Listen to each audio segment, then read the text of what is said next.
ఎప్పుడో ఒకప్పుడు దేవతలు, టైటన్ల కాలంలో మనుషుల దగ్గర వెలుగు లేదు, అగ్ని లేదు, సౌకర్యం లేదు. ప్రపంచం చీకటితో, చలితో, భయంతో నిండిపోయి ఉండేది. ఈరోజు నేను చెప్పబోయే కథ దేవతల ఆజ్ఞను అతిక్రమించి మానవుల కోసం అగ్ని దొంగిలించిన మహా టైటన్ ప్రోమీథియస్ గురించినది. ఇది ధైర్యం, త్యాగం, శాశ్వత శిక్షల కథ. మనుషులు చీకట్లో జీవిస్తున్నారు. చల్లటి గాలులతో వణికిపోతున్నారు. జంతువుల భయంతో గుహల్లో దాక్కుంటున్నారు. మనుషులు ఆహారం మాంసం ముద్దలా తినేవారు. వర్షం గాలికి వణికేవారు. రాత్రిళ్ళు చీకటిలో తడిసి ముద్దవుతుండేవారు. వారి కళ్లలో ఎప్పుడూ భయం మాత్రమే ఉండేది. ప్రోమీథియస్ పరిచయం. మిగతా టైటన్లలా కాకుండా ఇతడు మనుషుల బాధలను గమనించాడు. ఆకాశంలోంచి భూమిని చూసిన ప్రోమీథియస్ మనసు కరిగిపోయింది. ఇంత బాధ ఎందుకు? వీరికి వెలుగు, జ్ఞానం దక్కకూడదా అని అతని హృదయం తపించేది. దేవతల రాజు జ్యూస్ పరిచయం. మానవులకు అగ్ని ఇవ్వకూడదని ఆజ్ఞ. జ్యూస్ ఇలా అన్నాడు: మార్తలులకు అగ్ని దొరికితే వారు శక్తివంతులు అవుతారు. దేవతలను గౌరవించరు. కాబట్టి ఎవరు వారికి అగ్ని ఇవ్వకూడదు. జ్యూస్ కోపంతో ఉడికిపోవడం, ప్రోమీథియస్ను పర్వతంపై బంధించడం, ప్రతిరోజూ గద్ద వచ్చి అతని కాలేయాన్ని తినడం. ప్రతిరోజు గద్ద దాడి చేసేది. రాత్రికల్లా మళ్లీ అది మానేది. మరుసటి రోజు శిక్ష మళ్లీ మొదలవుతేది. అంతులేని బాధ.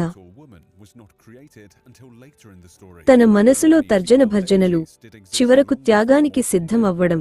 అతడు అనుకున్నాడు, వారికి జ్ఞానం వచ్చినా శక్తి వచ్చినా అది వారి హక్కు. నేను శిక్ష పడినా సరే వారికి వెలుగు అందించాలి. రాత్రివేళ ఒలింపస్ పర్వతం ఎక్కడం. దేవతల పవిత్రమైన అగ్నికుండ దగ్గరకు చేరడం. పొదరిల్లాంటి గొట్టంలో అగ్ని దాచుకుని తీసుకెళ్లడం. ప్రోమీథియస్ హృదయం గట్టిగా కొట్టుకుంటోంది. ఒక్క అడుగు తప్పినా అతడు నాశనం. కాని అతని చేతిలో చిన్న జ్వాల వెలిగింది. అదే మానవజాతి భవిష్యత్తు. మొదటిసారి అగ్ని చూసిన మనుషుల ఆనందం. వంట చేయడం, పరికరాలు తయారు చేయడం, రాత్రి వెలిగించడం. వారి కళ్లలో ఆశ్చర్యం, ఆనందం కలిసిపోయాయి. మొదటిసారిగా వారు రాత్రిని భయపడలేదు. నాగరికతకు నాంది పలికింది. ప్రోమీథియస్ ఎప్పుడూ పశ్చాత్తాపం చెందకపోవడం. మానవులకు వెలుగు వచ్చిందనే ఆనందం.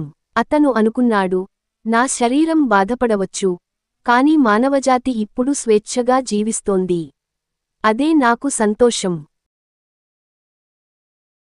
ప్రోమీథియస్ ఎప్పుడూ పశ్చాత్తాపం చెందకపోవడం. మానవులకు వెలుగు వచ్చిందనే ఆనందం.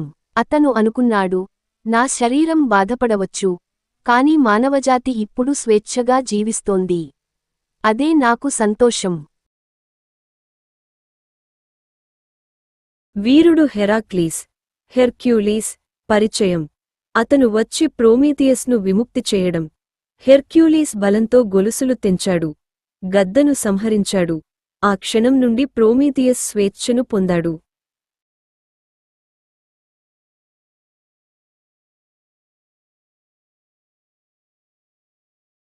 అలా ప్రోమీథియస్ కథ యుగయుగాలుగా నిలిచిపోయింది. అతను మానవజాతికి వెలుగు ఇచ్చాడు. అందుకు దేవతల శిక్ష అనుభవించాడు. కాని అతని త్యాగం వృధా కాలేదు.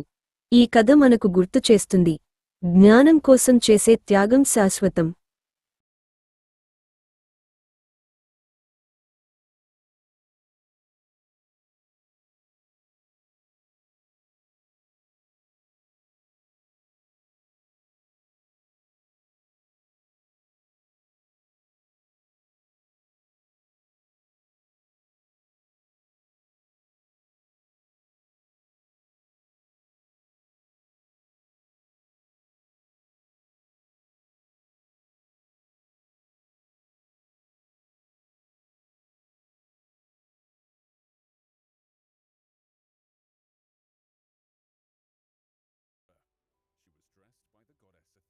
In a gown of heavenly silver and possessed all the charms of the gods. But Pandora was also imbued with an insatiable curiosity that would one day wreak havoc on humanity. given a box or a jar that she was told never to open. Pandora was sent to Earth as Zeus's gift to Prometheus's brother, Epimetheus. Earlier in the story, Prometheus warned his brother not to accept any gifts from Zeus, fearing the king of gods would punish him by making humanity suffer. Epimetheus, whose name means afterthought, could not resist Pandora's charm and beauty. So he ignored his brother's warnings and took Pandora as his wife. While living on Earth, Pandora struggled to resist her mounting urge to open the forbidden vessel. Finally, her curiosity overwhelmed her, and she opened the lid just enough to peer inside. Out sprang a flurry of curses, illnesses, and hardships, releasing onto humanity all the evils of the world. In some versions of the myth, when Pandora finally sealed the vessel, one spirit remained inside, the spirit of hope. Through Pandora, Zeus taught humanity to live by his rules, but Prometheus remained unpunished. So the king of the gods bound him with iron chains to a boulder in the Caucasus Mountains. Each day, a giant eagle would descend upon Prometheus and devour his liver. Of course, Prometheus was immortal. Each night, his wounds would heal and his liver would regenerate. When the sun rose again, the giant eagle would return to feast on Prometheus's organs. This punishment continued day after day for 30,000 years until Prometheus was finally rescued by the hero Heracles. As part of his 12 labors, Heracles was commanded to retrieve golden apples from a secret garden protected by the Hesperides, the daughters of Prometheus's brother Atlas.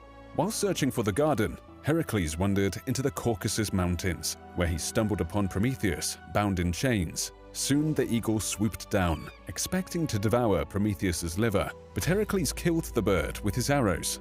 Out of gratitude, Prometheus told Heracles how to retrieve the golden apples and complete his 11th labor. Some versions of the myth say that Zeus released Prometheus from his chains after Prometheus did the Olympian a great service. At the time, Zeus planned to marry a woman named Thetis, with whom he had fallen in love. Unknown to Zeus, the Fates, 3 goddesses of destiny, had issued a prophecy that any child of Thetis would be more famous and powerful than its father. Following a similar prophecy, Zeus won control of the universe by overthrowing his own father, Kronos, who overthrew his own father, the primordial deity Uranus, in the ancient Greek creation story. Luckily, Prometheus overheard the Fates' prophecy and advised Zeus not to marry Thetis. As a reward, Zeus and instead wrapped 2 bindings of stone and iron around the Titan's finger centuries after the fall of the ancient and strong through our culture. Carrying the torch and opening Pandora's box stem from this ancient myth, literature, from religious texts to this retired project Prometheus.